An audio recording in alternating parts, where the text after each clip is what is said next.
Hi, my name is SHAIK SABER and basically I am from Bidar, Karnataka. Currently I am staying in Hyderabad.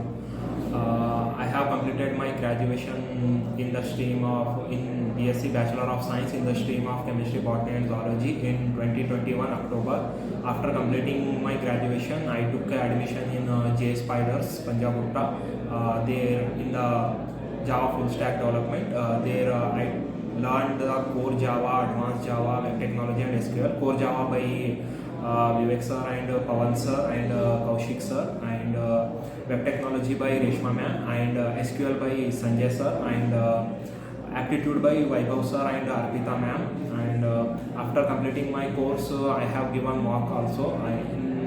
I given SQL and core Java mock only. I didn't give a technology mock. In core Java mock, I secured the star rating. Based on this rating, in institute they were added me for a nearly